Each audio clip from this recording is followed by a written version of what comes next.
Good morning. Today is Thursday, July 2nd, and we're up to four of these already. Time really flies. So I'm with Yeah. Imani Scruggs this morning. We're both 4-H professionals in Cuyahoga County with the Ohio State Extension, and this is episode 4 of 3 questions about race. Technically, episode 2 of 3 questions about race. True. Fine. I might go first if you don't mind, because we just said neither of us really have housekeeping, but a couple of my questions this week are revisiting things. And I'm gonna need my glasses. I saw last couple weeks, I forget when. This is why these discussions are so hard too. I thought I had a good point about skin color, and should we all, at some point in the future when our skin is the same, will that help things? And so I thought I had a good point, had it all figured out, and then I read the most kind of mind-blowing essay about skin color. A woman in the New York Times. Did you happen to see that this week? I didn't. Her name is Carolyn Randall Williams. I wrote her name down this time. She's a poet, and she wrote an op-ed, and it was about the Confederate monuments. And the title is, "You want a Confederate monument? My body is a Confederate monument." I saw that article, Yeah. but I know what you're talking about now. And it opens up with, "I have rape-colored skin. I'm a black Southern woman. And of my immediate white male ancestors, all of them were rapists. My very existence is a relic of slavery and Jim Crow." So her body and her skin color is a Confederate monument, and that's how kind of she framed it and how hurtful the monuments are.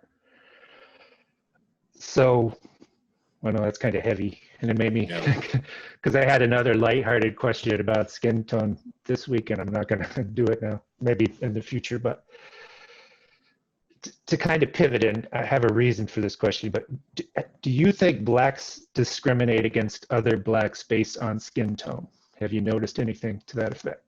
Oh yeah, for sure. Like there's a whole light skin versus dark skin. I was going to use the word battle. It's not a battle, but there's a man. Some of it's probably overt and a little purposeful. I would think a lot more of it is subconscious. But yeah, there's undoubtedly a perceived want to be like fair skinned, a little lighter. A lot of darker skinned black people are viewed as not as beautiful or not as pretty, whether it's men or women. And that kind of goes back to house slave versus a field slave thing. So if you're a house slave, you weren't baking out in the sun all day. So you're a lot lighter skin tone. I didn't think of that. Yeah, so there's a lot to that, but yeah, there's undoubtedly discrimination in the black community between lighter and darker skinned people, for sure. But then in the context of that essay, I mean, the house slaves may have been more subjected to rape, because I think that was an underlying part of slavery too, is the attractive women became, for the men to use. Yeah. And so it's interesting because I've noticed that too, and even if I have a slideshow of when I first meet the kids in a new school year, I show pictures of other kids doing some of the activities that we do to get them excited about the fun we're going to have. And there's one slide of a girl, and has really dark skin, and the kids all laugh when she comes on screen. And first time it happened, it just shocked me. I was like, wow. But it's strange that it's flipped, that the fairer skin, the more white leaning skin, I don't know if desirable is the right word, but they seem to discriminate against the darker skin. Yeah. Just in my observation of kids. Yeah, for sure. It's definitely a thing. Darker skinned people are, within the black community, definitely more discriminated against. And to kind of pivot from something so heavy, there was I think it was when Dave Chappelle's show was on Comedy Central. He did a set up like the NFL draft, but it was a racial draft. Racial draft, yeah, those are funny. That was hilarious. Those are really good.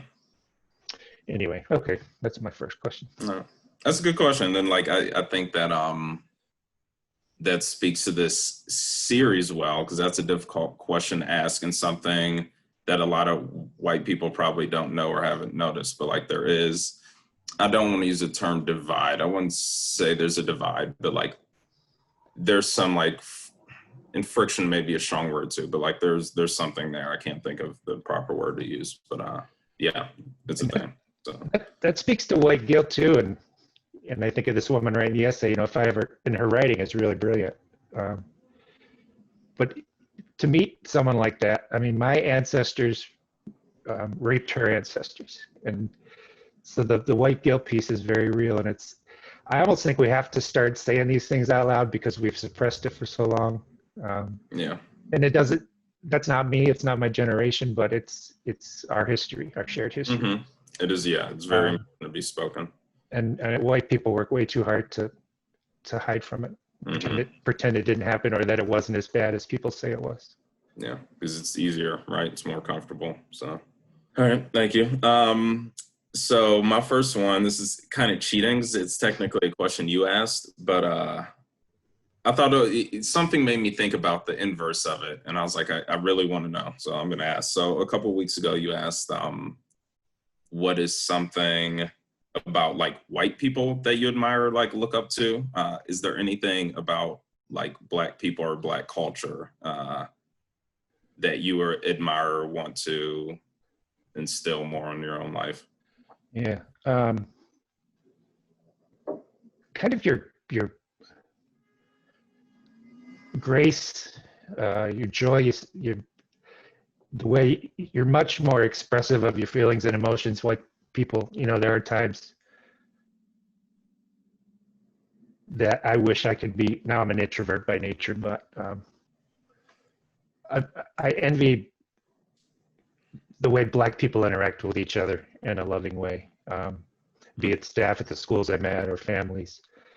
I think you make deeper connections with each other than white people do. White people, we're more guarded, it's harder to penetrate what we're feeling. And maybe that's just me and the way I approach life, but in general, just kind of the joy that Black people exude, given everything. So that and how you're not putting history in our face all the time. You want justice and fairness, and that's the angle you take. You don't want punishment for whites. You want equity for Black. Yeah. And that, I think, speaks to your realization that it's not, that this current generation didn't own slaves, and it goes back a ways. But I don't know, it's still there. So kind of the openness with which you confront life, and the way you kind of celebrate and support each other. Appreciate that. About when you were saying that, like, we don't throw like the past or anything in your face, and I'm trying to pull this up really quickly. So okay, yeah, Kimberly Jones had a beautiful. Have you seen the Kimberly Jones video? No. It's a Black woman that just kind of speaks. It's called "How We Can Win." How We Can Win by Kimberly Jones. But she has this beautiful monologue just about the protests after the George Floyd thing, the riots that ensued, and why though. At first I was very against the riotings. I'm like, why are you destroying a lot of times smaller local businesses? These aren't the people you should be fighting against. But she talks about how Blacks were we've never been allowed to own anything or have ownership of anything in our communities. So it's this isn't our stuff. So kind of screw a thing. And I'm saying it lightly. She puts a very much better, more complete point around it. But in the end, she's everyone should be happy that we're looking for equality and not revenge. Because this would be a different story if we were looking for revenge for everything that happened. So yeah, what you're saying is definitely true. So yeah, that comment that you made me think of that. Yeah, I think maybe that's one reason whites still fear Blacks, is because in their minds, there's always a, do you want revenge, and how, kind of thing. Yeah.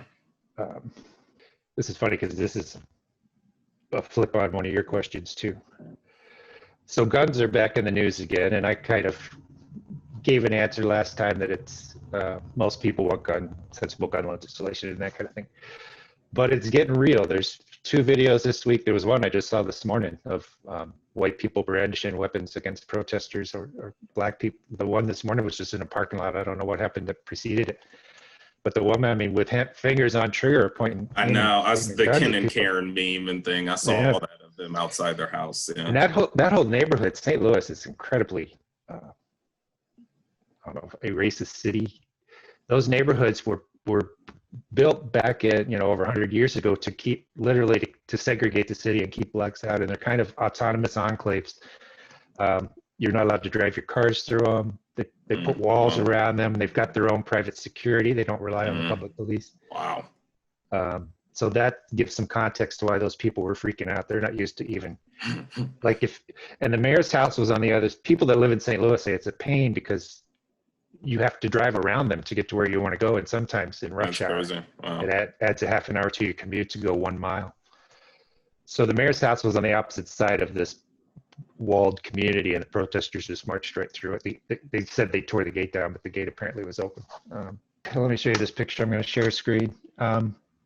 If you want sensible gun legislation, and there's historic proof about this, here's one thing that could create it. This is an image of the Black Panthers on the steps of the California State House in 1967. And I don't know if it was gun laws, it was something, well, it was the 60s, there was all kinds of crazy things going on. And they were violated no laws that at the time, California, this was perfectly legal. And at the time, Ronald Reagan was governor of California. And with the support of the NRA, National Rifle Association, they enacted some of the strictest gun laws in the country in California because black men were brandishing weapons. A similar image where there were the white protesters in Michigan because they had to wear masks. So they're at the State House brandishing weapons. And then the representatives had no protection. So some black men started, there was a woman, a black woman representative, they started escorting her to work every day with rifles.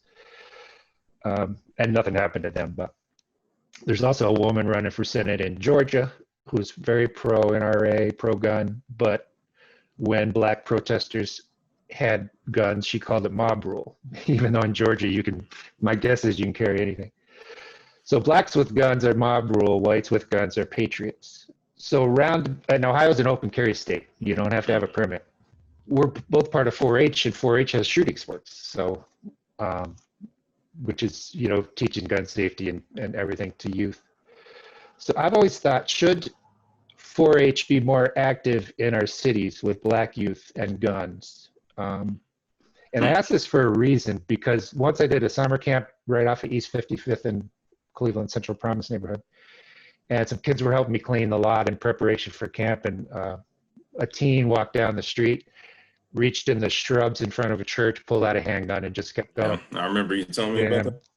And the kids, and my impression was these kids live in this tough neighborhood, they're used to this, but it scared them. And that was another kind of mind-altering event for me too, that the kids in these neighborhoods are scared, they're not used to it. And when you realize there's scared kids in a neighborhood, it's harder to ignore it. Yeah.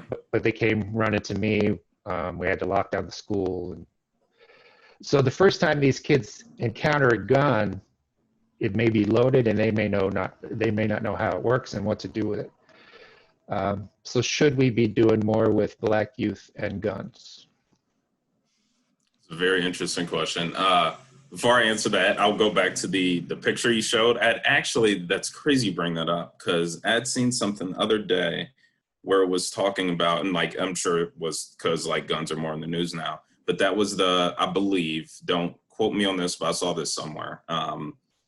I believe that when the NRA partnered with Ronald Reagan to enact more gun laws in the 60s, after that picture happened, that was the only time they've lobbied against like automatic rifles in their history. And like, of course, it was against black people. And full disclosure, the NRA is also they help fund the shooting sports program. So they are a contributor to 4-H programs. Oh, really? Neither here nor there, but I know we're not supposed to get political, but I will say on record, I'm not a huge fan of the NRA. Oh, but yeah, should we be doing more education? Yeah, it's a good point.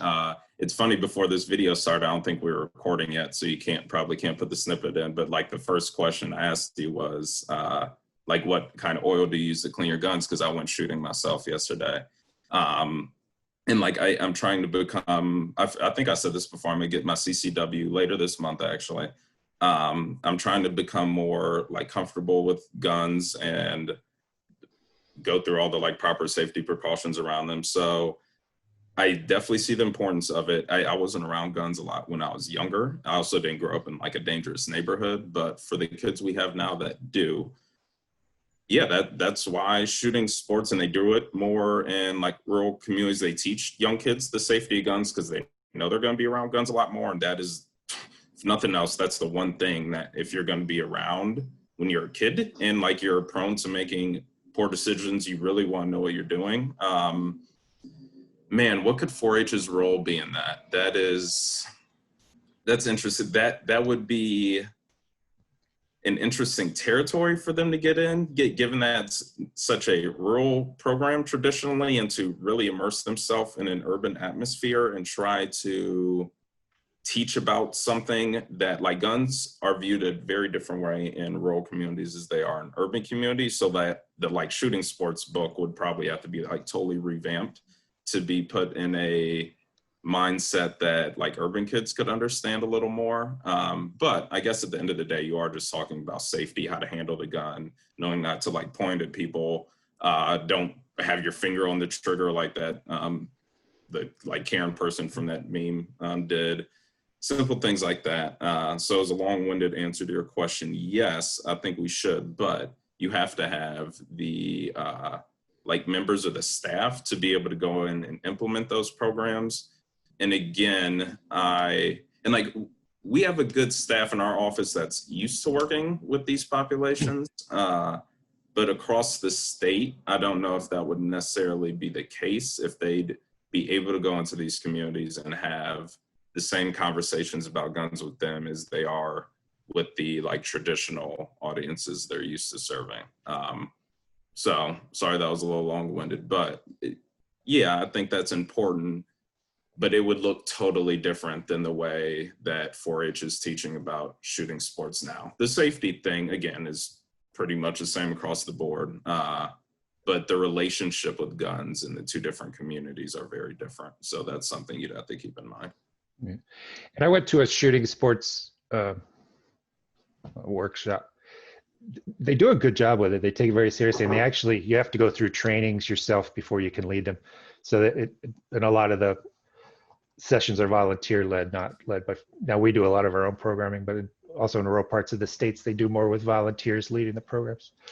So it's not easy to become a shooting sports instructor, and I have not seen the project book, but I know that you can also get one for like long guns, handguns. There's different certifications you can get. So it's a good program. Yeah. They take it very seriously.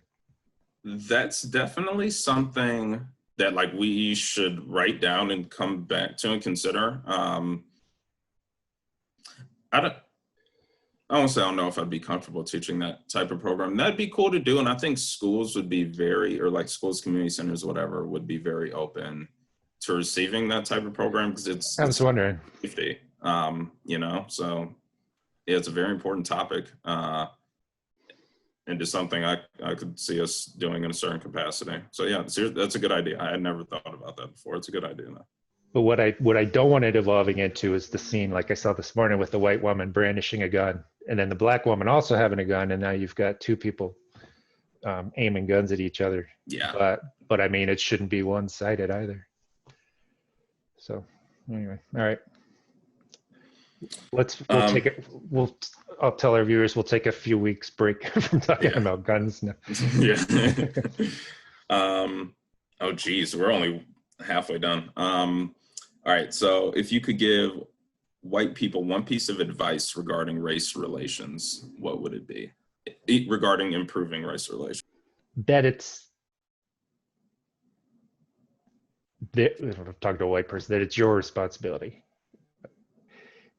Don't wait for it to happen, because it's not going to happen on its own. So I'll post a link to this too. I was at a diversity and equity and inclusion workshop earlier this week, and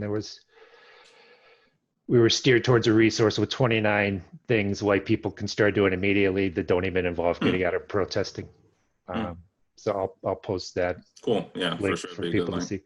So just to start being active, two things: don't wait for it to happen to you. Don't wait to be enlightened. Work to enlighten yourself. Um, and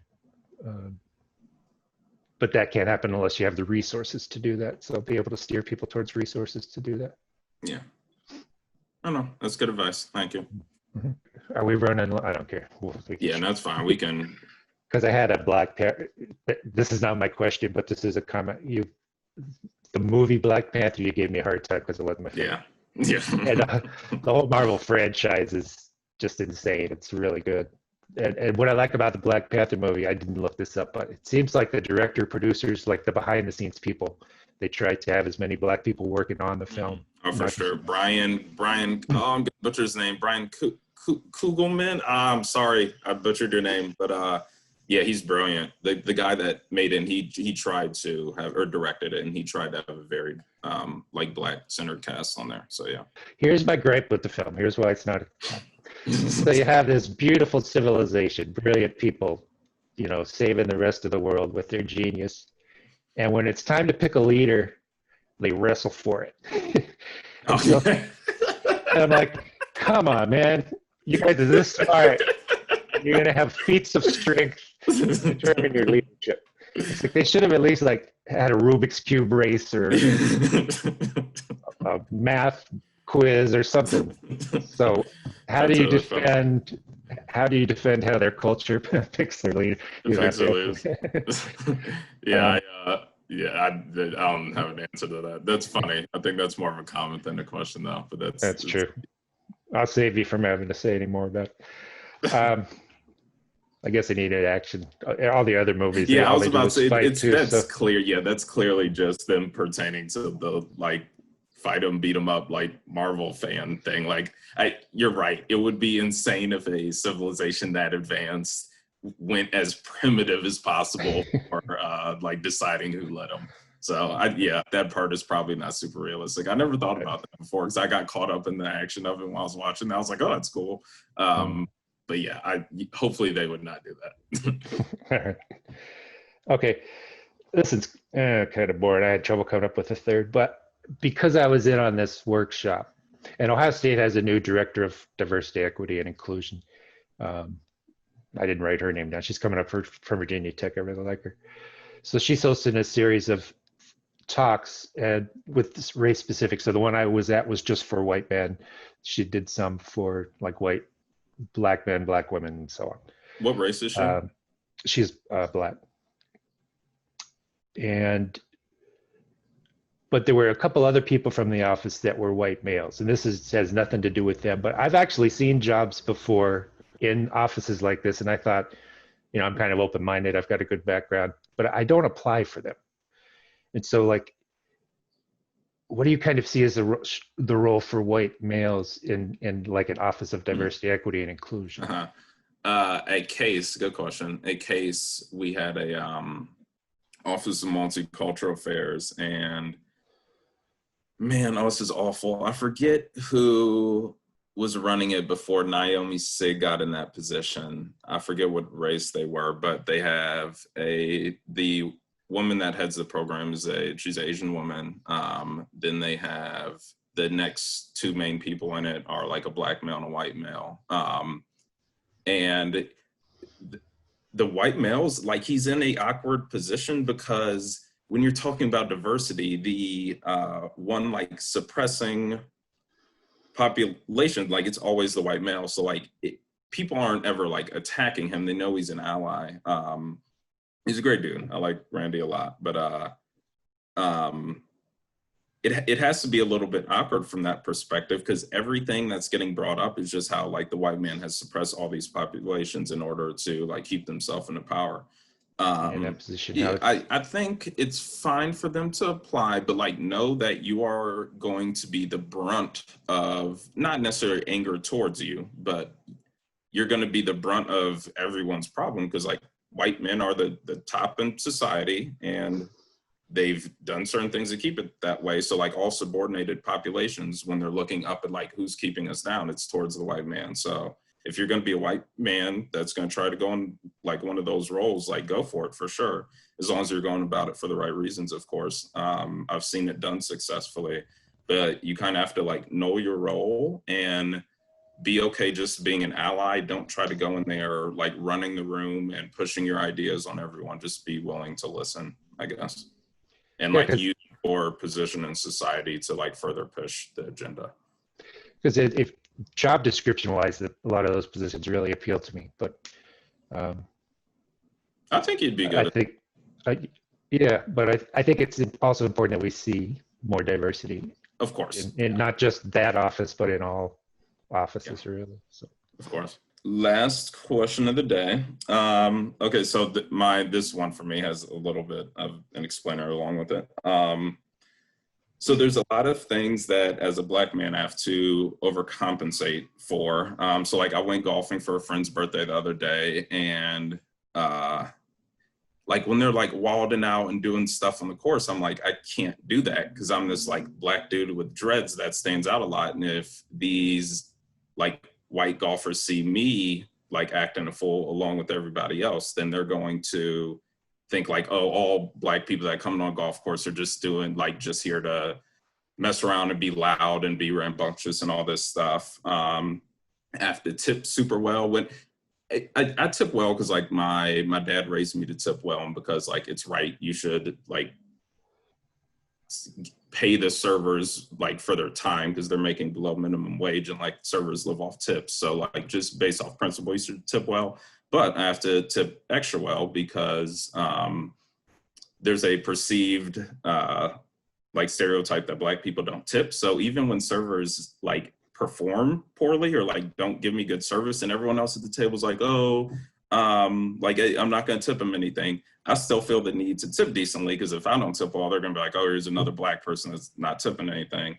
And then also, and so my girlfriend's white, so in mixed relationships, there's an extra pressure because if I do something wrong or treat her wrong in a way, some members of her family that like may not know me as well will be like, oh, that's what all like Black guys must be like, so she should never date any Black people again because they're all going to treat her like this.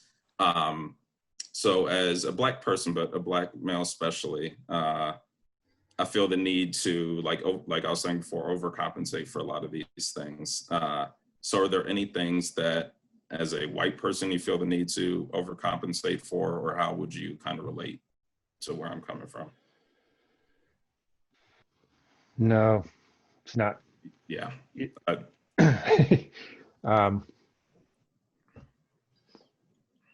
No, nothing really springs to mind.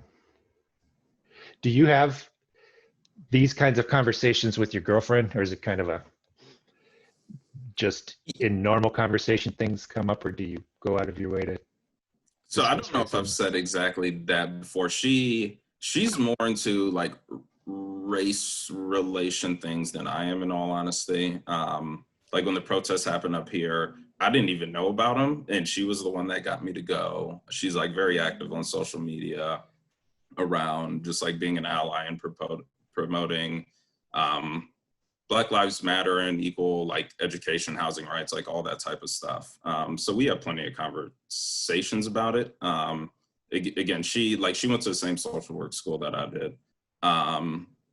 And she enjoys talking about the topics more than I do. So we have plenty of conversations. We've talked about like her media family and some of her extended family and like how it is being in like a mixed relationship. And there's barriers of trust that she's had to break with my family, being like a white woman, that she's had to like gain some of their trust in order to really be able to like get along well with them. And they do. Like I get along with her family. She gets along well with mine. But that'd be my answer as you said that to your question. When I'm in the schools, and it's not these schools, I'd say probably 50-50 staff. It's not like all Black people work at these schools. There's a lot of white teachers too. But it's interesting. I've actually, well, it doesn't matter. If I'm around a group of just some of the Black faculty and staff, I'm very, I don't talk much. I try to listen more because I am afraid of, I don't feel like I'm representing white people, or that I'm going to make a mistake that they're used to white people making, but I just don't.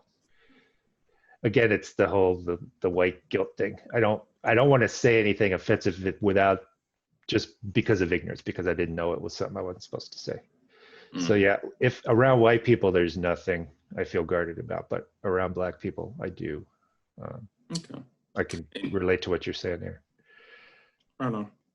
I kind of want to keep going, but we'll stop. I'm out of questions, so we can't. Yeah. We'll see you next time.